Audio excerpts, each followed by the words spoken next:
ਸਤਿ ਸ਼੍ਰੀ ਅਕਾਲ ਜੀ ਸਾਰਿਆਂ ਨੂੰ। ਸਟੱਡੀ ਅਤੇ ਇਨਫੋ ਵਿੱਚ ਤੁਹਾਡਾ ਸਵਾਗਤ ਹੈ। ਜਿਵੇਂ ਕਿ ਤੁਹਾਨੂੰ ਪਤਾ ਹੀ ਹੈ ਕਿ ਅਸੀਂ ਤੁਹਾਨੂੰ ਪੰਜਾਬ ਪਟਵਾਰੀ ਅਤੇ ਪੰਜਾਬ ਪੁਲਿਸ ਦੇ ਐਗਜ਼ਾਮ ਸੰਬੰਧੀ ਤਿਆਰੀ ਕਰਵਾ ਰਹੇ ਹਾਂ। ਇਸ ਸੰਬੰਧੀ ਅੱਜ ਦੀ ਵੀਡੀਓ ਵਿੱਚ ਅਸੀਂ ਤੁਹਾਨੂੰ ਪੰਜਾਬ ਪਟਵਾਰੀ ਦੇ ਫੰਡਾਮੈਂਟਲ ਆਈਟੀ ਕੰਪਿਊਟਰ ਵਾਲੇ ਸੈਕਸ਼ਨ ਵਿੱਚੋਂ ਜੋ ਕਿ 15 ਨੰਬਰ ਦੇ ਕੁਐਸਚਨ ਪੰਜਾਬ ਪਟਵਾਰੀ ਦੇ ਪੇਪਰ ਵਿੱਚ ਆਉਣੇ ਹਨ, ਉਸ ਵਿੱਚੋਂ ਇੱਕ ਟੌਪਿਕ ਕਰਵਾਵਾਂਗੇ, ਜੋ ਕਿ ਆਪਣੀ ਸਕਰੀਨ ਉੱਤੇ ਤੁਸੀਂ ਦੇਖ ਸਕਦੇ ਹੋ ਕਿ ਇਹ ਜਿਹੜਾ ਟੌਪਿਕ ਹੈ ਤੁਹਾਡਾ ਸਾਈਬਰ ਲਾਅ ਨਾਲ ਸੰਬੰਧਿਤ ਹੋਵੇਗਾ। ਅਸੀਂ ਇੱਕ ਇੱਕ ਕਰਕੇ ਇਹਨਾਂ ਸਾਰੇ ਟੌਪਿਕਸ ਵਿੱਚੋਂ ਤੁਹਾਨੂੰ ਚਨੇੜੇ ਹੋ MCQ ਦੇ ਰੂਪ ਵਿੱਚ ਕਰਵਾਵਾਂਗੇ, ਕਿਉਂਕਿ ਪਿੱਛੇ ਜੇ ਜਿਹੜਾ ਜੇਲ੍ਹ ਸੁਪਰਡੈਂਟ ਦਾ ਪੇਪਰ ਹੋਇਆ ਸੀ ਉਹ ਵੀ ਜਿਹੜਾ ਕੰਪਿਊਟਰ ਦਾ ਸੈਕਸ਼ਨ ਸੀ ਸੇਮ ਇਸੇ ਤਰ੍ਹਾਂ ਦਾ ਹੀ ਸਿਲੇਬਸ ਸੀ। ਉਸ ਵਿੱਚੋਂ ਵੀ ਹਰੇਕ ਟੌਪਿਕ ਵਿੱਚੋਂ ਘੱਟੋ ਘੱਟ ਇੱਕ ਕੁਐਸਚਨ ਐਗਜ਼ਾਮ ਵਿੱਚ ਜ਼ਰੂਰ ਆਇਆ ਹੋਇਆ ਸੀ। ਇਸ ਲਈ ਪੰਜਾਬ ਪਟਵਾਰੀ ਦੇ ਪੇਪਰ ਵਿੱਚ ਵੀ ਇਹੀ ਉਮੀਦ ਹੈ, ਜਿੰਨੇ ਵੀ ਤੁਹਾਡੇ ਸਕਰੀਨ ਉੱਤੇ ਇਹ ਸਬਜੈਕਟ ਟੌਪਿਕ ਦਿੱਤੇ ਹੋਏ ਹਨ, ਇਹ ਸਾਰਿਆਂ ਵਿੱਚੋਂ ਘੱਟੋ ਘੱਟ ਇੱਕ ਕੁਐਸਚਨ ਜ਼ਰੂਰ ਤੁਹਾਡੇ ਐਗਜ਼ਾਮ ਵਿੱਚ ਆਵੇਗਾ। ਅੱਜ ਦੀ ਵੀਡੀਓ 'ਚ ਆਪਾਂ ਸਾਈਬਰ ਲਾਅ ਕਰਾਂਗੇ। ਇਸ ਤੋਂ ਇਲਾਵਾ ਅੱਗੇ ਸੀਰੀਜ਼ ਹੁਣ ਲਗਾਤਾਰ ਚੱਲਦੀ ਰਹੇਗੀ ਅਤੇ ਅਗਲੀ ਵੀਡੀਓ ਵਿੱਚ ਆਪਾਂ ਅਗਲੇ ਟੌਪਿਕ ਜਿਹੜੇ ਉਹ ਕਵਰ ਕਰਾਂਗੇ। ਸਭ ਤੋਂ ਪਹਿਲਾਂ ਅੱਜ ਪਹਿਲੇ ਪਾਰਟ ਵਿੱਚ ਮੈਂ ਤੁਹਾਨੂੰ ਸਾਈਬਰ ਲਾਅ ਦੀ ਥਿਊਰੀ ਕਰਵਾਵਾਂਗਾ। ਜੇਕਰ ਮੈਂ ਤੁਹਾਨੂੰ ਪਹਿਲਾਂ ਹੀ MCQ ਕਰਵਾਉਣ ਲੱਗ ਗਿਆ ਤਾਂ ਤੁਸੀਂ ਉਸ ਵਿੱਚ ਉਲਝ ਜਾਓਗੇ, ਤਾਂ ਨਾ ਹੀ ਤੁਹਾਨੂੰ ਸਮਝ ਲੱਗਿਆ। ਇਸ ਲਈ ਪਹਿਲਾਂ ਮੈਂ ਤੁਹਾਨੂੰ ਸਾਈਬਰ ਲਾਅ ਦੀ ਥਿਊਰੀ ਕਰਵਾਵਾਂਗਾ, ਉਸ ਤੋਂ ਬਾਅਦ ਤੁਹਾਨੂੰ ਇਸ ਦੇ MCQ ਕਰਵਾਏ ਜਾਣਗੇ ਅਗਲੀ ਵੀਡੀਓ ਵਿੱਚ। ਇਸ ਲਈ ਹੁਣ ਲਗਾਤਾਰ ਚੈਨਲ ਨਾਲ ਜੁੜੇ ਰਹੋ। ਇਸ ਸੰਬੰਧੀ ਚੈਨਲ ਨੂੰ ਸਬਸਕ੍ਰਾਈਬ ਕਰਕੇ ਬੈਲ ਆਈਕਨ ਨੂੰ ਜ਼ਰੂਰ ਦਬਾ ਲਿਓ, ਤਾਂ ਕਿ ਲਗਾਤਾਰ ਜਿਹੜੀ ਸੀਰੀਜ਼ ਇਹ ਕੰਪਿਊਟਰ ਦੀ ਤੁਸੀਂ ਦੇਖਦੇ ਰਹੋ ਅਤੇ ਆਪਣਾ ਸਿਲੇਬਸ ਦੀ ਜਿਹੜੀ ਪੂਰੀ ਤਰ੍ਹਾਂ ਤਿਆਰੀ ਕਰ ਲਵੋ। ਇਸ ਤੋਂ ਇਲਾਵਾ ਸਾਡੇ ਇੱਕ ਹੋਰ ਦੂਜੇ ਚੈਨਲ, ਜਿਸ ਦਾ ਲਿੰਕ ਤੁਹਾਨੂੰ ਡਿਸਕ੍ਰਿਪਸ਼ਨ ਬਾਕਸ ਵਿੱਚ ਦਿੱਤਾ ਹੋਇਆ ਹੈ, ਉਸ ਉੱਤੇ ਅਸੀਂ ਪੰਜਾਬ ਪਟਵਾਰੀ ਦੇ ਐਗਰੀਕਲਚਰ ਦੀ ਸੰਬੰਧੀ ਜਿਹੜੇ 10 ਨੰਬਰ ਦੇ ਕੁਐਸਚਨ ਆਉਣੇ ਹਨ ਉਸ ਦੀ ਤਿਆਰੀ ਕਰਵਾ ਰਹੇ ਹਾਂ। ਉਸ ਦੀ ਪਲੇਲਿਸਟ ਨਾਲ ਜੁੜ ਕੇ ਉਹ ਸਾਰੀਆਂ ਵੀਡੀਓ ਦੇਖ ਕੇ ਆਪਣੀ ਐਗਰੀਕਲਚਰ ਦੀ ਤਿਆਰੀ ਜਿਹੜੀ ਤੁਸੀਂ ਉਹ ਕੰਪਲੀਟ ਕਰ ਲਵੋ। ਇਹ ਸਾਰੇ ਸਟੱਡੀ ਨੋਟਸ ਵਗੈਰਾ ਤੁਹਾਨੂੰ ਟੈਲੀਗ੍ਰਾਮ ਅਤੇ ਇੰਸਟਾਗ੍ਰਾਮ ਉੱਤੇ ਮਿਲ ਜਾਣਗੇ, ਜਿਨ੍ਹਾਂ ਦੇ ਲਿੰਕ ਡਿਸਕ੍ਰਿਪਸ਼ਨ ਬਾਕਸ ਵਿੱਚ ਹਨ। ਉਹ ਦੂਜੇ ਚੈਨਲ ਦਾ ਲਿੰਕ ਵੀ ਡਿਸਕ੍ਰਿਪਸ਼ਨ ਬਾਕਸ ਵਿੱਚ ਹੈ, ਸਬਸਕ੍ਰਾਈਬ ਕਰ ਲਿਓ। ਅਤੇ ਹੁਣ ਚਲੋ ਆਪਾਂ ਅੱਜ ਦੀ ਵੀਡੀਓ ਸ਼ੁਰੂ ਕਰਦੇ ਹਾਂ। ਸਭ ਤੋਂ ਪਹਿਲਾਂ ਦੇਖਦੇ ਹਾਂ ਸਾਈਬਰ ਲਾਅ। ਠੀਕ ਹੈ, ਜਿਹੜਾ IT ਐਕਟ ਹੈ ਇਸੇ ਨੂੰ ਹੀ ਸਾਈਬਰ ਲਾਅ ਕਿਹਾ ਜਾਂਦਾ ਹੈ। ਬਹੁਤ ਸਾਰੇ ਸਟੂਡੈਂਟ ਇਸ ਵਿੱਚ ਉਲਝ ਜਾਂਦੇ ਹਨ ਕਿ IT ਐਕਟ ਕੀ ਹੈ ਅਤੇ ਸਾਈਬਰ ਲਾਅ ਕੀ ਹੈ।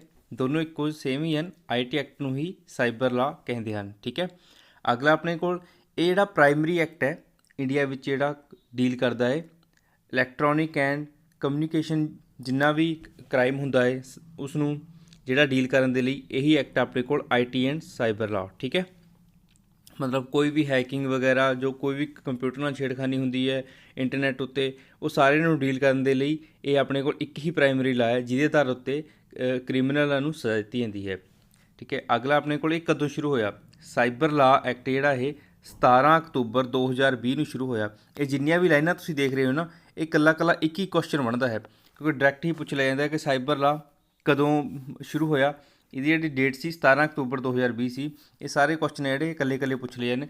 ਅੱਜ ਮੈਂ ਤੁਹਾਨੂੰ ਇਹਨਾਂ ਨੂੰ ਡਿਟੇਲ ਵਿੱਚ ਕਰਵਾ ਰਿਹਾ, ਅੱਗੇ ਫਿਰ ਮੈਂ ਤੁਹਾਨੂੰ ਇਹਨਾਂ ਨੂੰ MCQ ਦੇ ਰੂਪ ਵਿੱਚ ਕਰਵਾਵਾਂਗਾ। ਜੇ ਮੈਂ ਸਟਾਰਟਿੰਗ ਵਿੱਚ ਹੀ ਤੁਹਾਨੂੰ MCQ ਕਰਵਾ ਦਿੰਦਾ ਇਹਨਾਂ ਦੇ, ਤਾਂ ਤੁਹਾਨੂੰ ਇਹਨਾਂ ਨੂੰ ਸਮਝਣ ਵਿੱਚ ਥੋੜ੍ਹੀ ਮੁਸ਼ਕਿਲ ਆਉਂਦੀ। ਇਸ ਲਈ ਪਹਿਲਾਂ ਮੈਂ ਤੁਹਾਨੂੰ ਇਹਨਾਂ ਦੀ ਡਿਟੇਲ ਕਰਵਾ ਰਿਹਾ ਹਾਂ, ਫਿਰ ਇਹਨਾਂ ਵਿੱਚੋਂ ਹੀ ਤੁਹਾਨੂੰ MCQ ਕਰਵਾਏ ਜਾਣਗੇ। ਠੀਕ ਹੈ, ਹੁਣ ਅੱਗੇ ਦੇਖੋ, ਜਦੋਂ ਇਹ ਐਕਟ ਬਣਿਆ ਸੀ ਓਰੀਜਨਲੀ, ਤਾਂ ਇਸ ਵਿੱਚ ਜਿਹੜੇ 94 ਸੈਕਸ਼ਨ ਸੀ।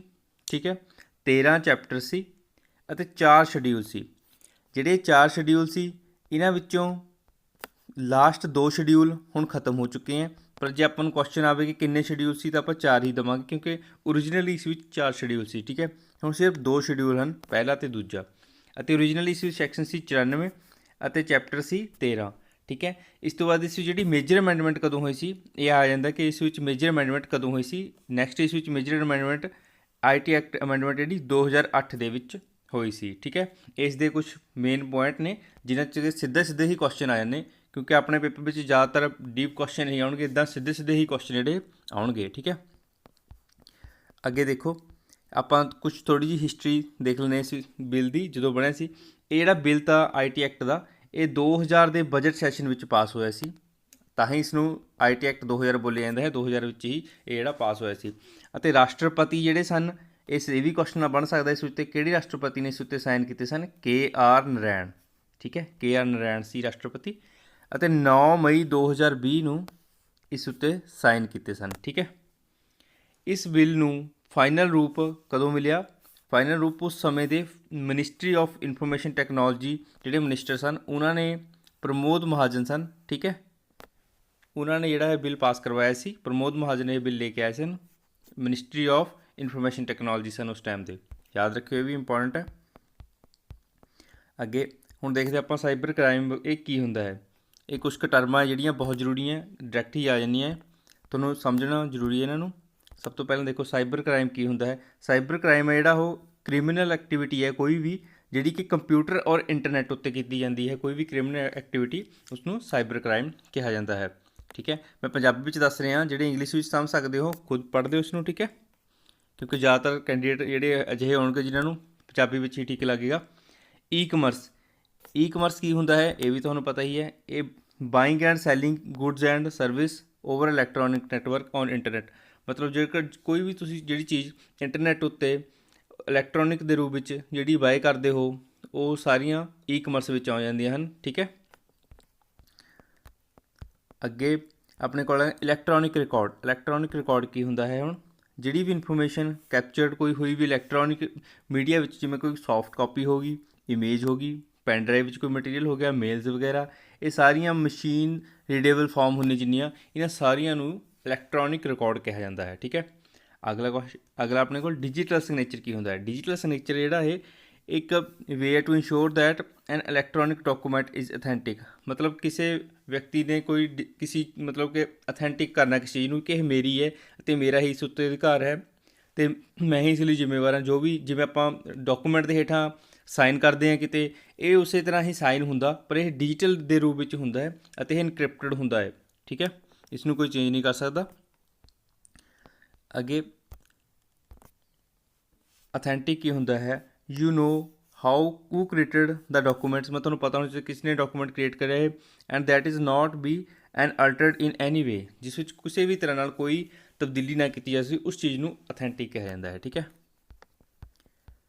ਅੱਗੇ ਆਪਣੇ ਕੋਲ ਇਲੈਕਟ੍ਰੋਨਿਕ ਰਿਕਾਰਡਸ ਆਪਾਂ ਨੇ ਪਹਿਲਾਂ ਕਰ ਲਿਆ। ਠੀਕ ਹੈ, ਆ ਗਿਆ IT ਐਕਟ ਦੇ ਕੁਝ ਜ਼ਰੂਰੀ ਗੱਲਾਂ। Primary law dealing with crime and electronic. ਠੀਕ ਹੈ, ਇਹ ਤੁਹਾਨੂੰ ਪਹਿਲਾਂ ਵੀ ਦੱਸ ਚੁੱਕੇ ਹਾਂ। ਪ੍ਰਾਇਮਰੀ ਲਾਅ ਹੈ ਜਿਹੜਾ ਇਲੈਕਟ੍ਰੋਨਿਕ ਕ੍ਰਾਈਮ ਨਾਲ ਡੀਲ ਕਰਦਾ ਆਪਣੇ ਇੰਡੀਆ ਵਿੱਚ। ਹੁਣ ਇੱਕ ਹੋਰ ਬਹੁਤ ਜ਼ਰੂਰੀ, ਕਿਸੇ ਹੋਰ ਦੇਸ਼ ਦਾ ਵਿਅਕਤੀ ਵੀ ਕੇਸ ਫਾਈਲ ਕਰ ਸਕਦਾ ਹੈ ਜੇਕਰ ਕ੍ਰਾਈਮ ਇੰਡੀਆ ਦੀ ਕੰਪਨੀ ਵਿੱਚ ਹੋਇਆ ਹੋਵੇ, ਕਿਸੇ ਵਿੱਚ ਵੀ ਇੰਡੀਆ ਦੀ ਜਗ੍ਹਾ 'ਚ ਕਿਤੇ ਹੋਇਆ ਹੋਵੇ। ਕਈ ਵਾਰੀ ਇੱਦਾਂ ਕੋਈ ਕੇਸ ਜਿਹਾ ਬਣਾ ਕੇ ਦਿੱਤਾ ਜਾਂਦਾ ਵੀ ਫਲਾਣੀ ਜਗ੍ਹਾ ਕੋਈ ਅਮਰੀਕਾ 'ਚ ਬੰਦਾ, ਉਹਨੇ ਇੱਥੇ ਇੰਡੀਆ 'ਚ ਕੋਈ ਇੱਦਾਂ ਮਤਲਬ ਇੰਟਰਨੈਟ ਦਾ ਕੋਈ ਕ੍ਰਾਈਮ ਕੀਤਾ, ਤਾਂ ਉਸ ਨੂੰ ਸਜ਼ਾ ਹੋਵੇਗੀ ਜਾਂ ਨਹੀਂ? ਹਾਂ, ਉਸ ਨੂੰ ਜ਼ਰੂਰ ਸਜ਼ਾ ਹੋਵੇਗੀ ਜੇਕਰ ਕ੍ਰਾਈਮ ਦਾ ਸੰਬੰਧ ਇੰਡੀਆ ਨਾਲ ਹੈ। ਠੀਕ ਹੈ, ਇੱਦਾਂ ਦੇ ਕਈ ਵਾਰੀ ਕੁਐਸਚਨ ਬਣਾ ਕੇ ਦੇ ਦਿੱਤੇ ਜਾਂਦੇ ਆ। ਅਗਲਾ ਆਪਣੇ ਕੋਲ ਕਿਸੇ ਵੀ ਡਿਜੀਟਲ ਸਾਈਨ ਨੂੰ ਅਸੀਂ ਆਪਣੇ ਕੇਸ ਵਿੱਚ ਲੀਗਲੀ ਵਰਤ ਸਕਦੇ ਹਾਂ। ਮਤਲਬ ਇਹ ਜਿਹੜਾ ਐਕਟ ਹੈ ਆਪਾਂ ਨੂੰ ਦੱਸਦਾ ਕੋਈ ਵੀ ਡਿਜੀਟਲ ਸਿਗਨੇਚਰ ਜਿਹੜਾ ਆਪਣਾ, ਉਹਨੂੰ ਆਪਾਂ ਆਪਣੇ ਕੇਸ ਵਿੱਚ ਜਿਹੜਾ ਲੀਗਲੀ ਤੌਰ 'ਤੇ ਵਰਤ ਸਕਦੇ ਹਾਂ। ਇਸ ਤੋਂ ਪਹਿਲਾਂ ਅਜਿਹਾ ਨਹੀਂ ਸੀ, ਇਸ ਐਕਟ ਦੇ ਆਉਣ ਤੋਂ ਬਾਅਦ ਹੀ ਇਹ ਸੰਭਵ ਹੋ ਸਕਿਆ ਹੈ। ਠੀਕ ਹੈ, ਹੁਣ ਆਪਣੇ ਕੋਲ ਕੁਛ ਇਸ ਵਿੱਚ ਮੇਜਰ ਜਿਹੜੇ ਉਹ ਹੈ ਐਕਟ ਹੈ ਉਹ ਆਪਾਂ ਦੇਖਦੇ ਹਾਂ। ਸਭ ਤੋਂ ਪਹਿਲਾਂ ਆਪਣੇ ਕੋਲ ਆ ਜਾਂਦਾ ਹੈ ਸੈਕਸ਼ਨ 65। ਇਹ ਸਾਰੇ ਸੈਕਸ਼ਨ ਉਹ ਹੈ ਜਿਹਨਾਂ ਨਾਲ ਸਜ਼ਾਵਾਂ ਹੁੰਦੀਆਂ। ਠੀਕ ਹੈ, ਸੈਕਸ਼ਨ 65 ਕੀ ਕਹਿੰਦਾ? Tampering with computer source document. ਮਤਲਬ ਕੋਈ ਵੀ ਕੰਪਿਊਟਰ ਸੋਰਸ ਡਾਕੂਮੈਂਟ ਨਾਲ ਜੇ ਕੁਛ ਛੇੜਛਾੜ ਕਰਦਾ ਹੈ ਤਾਂ ਇਸ ਸੈਕਸ਼ਨ ਦੇ ਤਹਿਤ ਉਹਨੂੰ ਸਜ਼ਾ ਦਿੱਤੀ ਜਾਊਗੀ। ਠੀਕ ਹੈ, ਸਜ਼ਾ ਕਿੰਨੀ ਹੈ? 3 ਸਾਲ ਅਤੇ ਫਾਈਨ ਕਿੰਨਾ ਲੱਗੂਗਾ ਉਸ ਨੂੰ? 2 ਲੱਖ। ਇਹ ਯਾਦ ਕਰ ਲਿਓ ਕਿਉਂਕਿ ਇੱਦਾਂ ਦੇ ਡਾਇਰੈਕਟ ਕੁਐਸਚਨ ਪੁੱਛ ਲਏ ਜਾਂਦੇ ਆ ਕਿ ਟੈਂਪਰਿੰਗ ਵਿਦ, ਇਹ ਦੇਖ ਲਓ ਇਹ ਜਿਹੜੀ ਸਟੇਟਮੈਂਟ ਹੈ ਇੱਦਾਂ ਹੀ ਹੋਵੇਗੀ ਬਿਲਕੁਲ। Tampering with computer source document ਕਿਹੜਾ ਸੈਕਸ਼ਨ ਹੋਊਗਾ ਉੱਥੇ? 65। ਜਾਂ ਫਿਰ ਪੁੱਛ ਲਿਆ ਕਿੰਨੀ ਸਜ਼ਾ ਹੈ, ਜਾਂ ਫਿਰ ਪੁੱਛ ਲਿਆ ਕਿੰਨਾ ਫਾਈਨ ਹੈ। ਇਹ ਅਲੱਗ-ਅਲੱਗ ਕੁਐਸਚਨ ਬਣਦੇ ਆ ਸਾਰੇ। ਠੀਕ ਹੈ, ਅਗਲਾ ਆਪਣੇ ਕੋਲ ਆ ਜਾਂਦਾ 66 ਹੈਕਿੰਗ ਵਿਦ ਕੰਪਿਊਟਰ ਸਿਸਟਮ। ਮਤਲਬ ਜੇ ਕੋਈ ਹੈਕ ਕਰਦਾ ਕਿਸੇ ਵੀ ਕੰਪਿਊਟਰ ਸਿਸਟਮ ਨੂੰ ਤਾਂ ਉਸਨੂੰ 66 ਸੈਕਸ਼ਨ ਦੇ ਤਹਿਤ ਜਿਹੜੀ ਸਜ਼ਾ ਦਿੱਤੀ ਜਾਊਗੀ। ਕਿੰਨੀ ਸਜ਼ਾ ਦਿੱਤੀ ਜਾਊਗੀ? 3 ਸਾਲ ਦੀ ਸਜ਼ਾ ਦਿੱਤੀ ਜਾਊਗੀ ਅਤੇ 5 ਲੱਖ ਰੁਪਇਆ ਉਸ ਉੱਤੇ ਜੁਰਮਾਨਾ ਲਗਾਇਆ ਜਾਊਗਾ। ਠੀਕ ਹੈ, ਹੈਕਿੰਗ ਜਾਂ ਟੈਂਪਰਿੰਗ ਸਮਝ ਗਏ ਤੁਸੀਂ। ਠੀਕ ਹੈ, ਅੱਗੇ ਆਪਣੇ ਕੋਲ ਆ ਜਾਂਦਾ ਇੰਪੋਰਟੈਂਟ ਸੈਕਸ਼ਨ ਹੈ ਜਿਹੜਾ ਉਹ ਹੈ 66B। ਠੀਕ ਹੈ, 66B ਵਿੱਚ ਕੀ ਕਹਿੰਦਾ ਹੈ? ਜੇ ਕੋਈ ਰਿਸੀਵਿੰਗ ਸਟੋਲਨ ਕੰਪਿਊਟਰ ਔਰ ਐਨੀ ਕਮਿਊਨੀਕੇਸ਼ਨ ਡਿਵਾਈਸ, ਮਤਲਬ ਕੋਈ ਵੀ ਜੇ ਚੋਰੀ ਦਾ ਕੰਪਿਊਟਰ ਰਿਸੀਵ ਕਰਦਾ ਜਾਂ ਕੋਈ ਕਮਿਊਨੀਕੇਸ਼ਨ ਡਿਵਾਈਸ ਰਿਸੀਵ ਕਰਦਾ ਜਿਸ ਵਿੱਚ ਕੋਈ ਬਹੁਤ ਹੀ ਜ਼ਰੂਰੀ ਕੋਈ ਡਾਟਾ ਹੋਵੇ ਜਿਹੜਾ ਕਿ ਕਿਸੇ ਹੋਰ ਦੇ ਲਈ ਮਤਲਬ ਗਲਤ ਹੱਥਾਂ ਜਾ ਸਕਦਾ, ਅਜਿਹੇ ਜਿਹੜਾ ਸੈਕਸ਼ਨ ਹੈ ਉਹ 66B ਲੱਗੂਗਾ। ਉੱਥੇ ਵੀ 3 ਸਾਲ ਦੀ ਹੀ ਸਜ਼ਾ ਹੋਊਗੀ ਅਤੇ ਜਿਹੜਾ ਜੁਰਮਾਨਾ ਹੈ 1 ਲੱਖ ਰੁਪਇਆ ਹੋਵੇਗਾ। ਠੀਕ ਹੈ, ਹੁਣ ਆ ਜਾਓ ਅੱਗੇ 66C। ਬਹੁਤ ਇੰਪੋਰਟੈਂਟ ਹੈ ਵੀ ਜੇ ਕੋਈ ਕਿਸੇ ਹੋਰ ਵਿਅਕਤੀ ਦਾ ਪਾਸਵਰਡ ਜਾਣਬੁੱਝ ਕੇ ਯੂਜ਼ ਕਰਦਾ ਹੈ ਤਾਂ ਉਸ 'ਤੇ 66C ਜਿਹੜੀ ਇਹ ਸੈਕਸ਼ਨ ਲੱਗੇਗਾ। ਇਸ ਦੇ ਲਈ ਵੀ ਸਜ਼ਾ ਜਿਹੜੀ 3 ਸਾਲ ਹੋਵੇਗੀ ਅਤੇ 1 ਲੱਖ ਰੁਪਏ ਦਾ ਜੁਰਮਾਨਾ ਹੋਵੇਗਾ। ਠੀਕ ਹੈ, ਅੱਗੇ ਆ ਗਿਆ ਆਪਣੇ ਕੋਲ 66E। ਇਹ ਕੀ ਕਹਿੰਦਾ? ਜੇ publishing private images of others, ਜੇ ਕੋਈ ਕਿਸੇ ਵੀ ਹੋਰ ਵਿਅਕਤੀ ਦੀ ਪ੍ਰਾਈਵੇਟ ਇਮੇਜਿਸ ਨੂੰ ਪਬਲਿਸ਼ ਕਰਦਾ ਤਾਂ ਉਹ ਸੈਕਸ਼ਨ 66E ਦੇ ਤਹਿਤ ਜਿਹੜਾ ਉਹ ਦੋਸ਼ੀ ਹੋਵੇਗਾ ਅਤੇ ਉਸ ਨੂੰ ਵੀ 3 ਸਾਲ ਦੀ ਜਿਹੜੀ ਸਜ਼ਾ ਦਿੱਤੀ ਜਾਊਗੀ ਅਤੇ 2 ਲੱਖ ਰੁਪਇਆ ਉਸ ਉੱਤੇ ਜੁਰਮਾਨਾ ਲਗਾਇਆ ਜਾਊਗਾ। ਠੀਕ ਹੈ, ਆਪਣੇ ਕੋਲ ਇਹ ਥੋੜ੍ਹੇ ਜਿਹੇ ਆਪਣੇ ਇੰਪੋਰਟੈਂਟ ਪੁਆਇੰਟ ਜੇ ਸੈਕਸ਼ਨ ਕੱਢੇ ਸਨ। ਇਸ ਤੋਂ ਇਲਾਵਾ ਨੈਕਸਟ ਵੀਡੀਓ ਵਿੱਚ ਆਪਾਂ ਹੋਰ ਵੀ ਜਿਹੜੇ ਇੰਪੋਰਟੈਂਟ ਇਸ ਦੇ ਸੈਕਸ਼ਨ ਕੱਢਾਂਗੇ। ਹੁਣ ਇਹਨਾਂ ਉੱਤੇ ਡਾਇਰੈਕਟ ਹੀ ਕੁਐਸਚਨ ਪੁੱਛ ਲਿਆ ਜਾਂਦਾ, ਜਿਵੇਂ ਤੁਹਾਨੂੰ ਡਾਇਰੈਕਟ ਇਹ ਸਟੇਟਮੈਂਟ ਆ ਜਾਏਗੀ tampering with computer source document, ਤਾਂ ਆਪਾਂ ਨੂੰ ਦੱਸਣਾ ਹੋਵੇਗਾ ਕਿਹੜਾ ਸੈਕਸ਼ਨ ਹੈ 65 66 66 ਵੀ ਕਿਹੜਾ ਹੋਏਗਾ, ਉਹ ਹੈ ਇੱਦਾਂ ਮਤਲਬ ਆਪਾਂ ਨੂੰ ਦੱਸਣਾ ਹੋਵੇਗਾ 65। ਹੁਣ ਮੈਂ ਅਗਲੀ ਵੀਡੀਓ ਵਿੱਚ ਤੁਹਾਨੂੰ ਇਹਨਾਂ ਸਾਰੀਆਂ ਹੀ ਕੁਐਸਚਨਾਂ ਦੇ ਜਿਹੜੇ MCQ ਰੂਪ ਵਿੱਚ ਦੱਸਾਂਗੇ ਕਿੱਦਾਂ ਦੇ ਕੁਐਸਚਨ ਬਣਦੇ ਹਨ। ਜਿਵੇਂ ਤੁਹਾਨੂੰ ਪਤਾ ਹੀ ਹੈ ਕਿ ਥੋੜ੍ਹੇ ਚਿਰ ਪਹਿਲਾਂ ਜੇਲ੍ਹ ਸੁਪਰਡੈਂਟ ਦਾ ਪੇਪਰ ਆਇਆ ਸੀ, ਉਸ ਵਿੱਚ ਡਾਇਰੈਕਟ ਕੁਐਸਚਨ ਸੀ ਜਿਹੜੇ ਉੱਪਰੋਂ ਹੀ ਪੁੱਛੇ ਗਏ ਸਨ। ਉਸੇ ਤਰ੍ਹਾਂ ਦੇ ਨੂੰ ਹੀ ਆਧਾਰ ਬਣਾ ਕੇ ਮੈਂ ਤੁਹਾਨੂੰ ਜਿਹੜੇ ਇਸ ਵਿੱਚ ਕੁਐਸਚਨ ਕਰਾਵਾਂਗਾ ਤਾਂ ਕਿ ਤੁਹਾਡੀ ਤਿਆਰੀ ਜਿਹੜੀ ਚੰਗੀ ਤਰ੍ਹਾਂ ਹੋ ਸਕੇ। ਠੀਕ ਹੈ, ਚਲੋ ਠੀਕ ਹੈ। ਹੁਣ ਅੱਜ ਦੀ ਵੀਡੀਓ 'ਚ ਆਪਣਾ ਇੰਨਾ ਹੀ, ਹੁਣ ਮਿਲਦੇ ਹਾਂ ਅਗਲੀ ਵੀਡੀਓ 'ਚ। ਧੰਨਵਾਦ।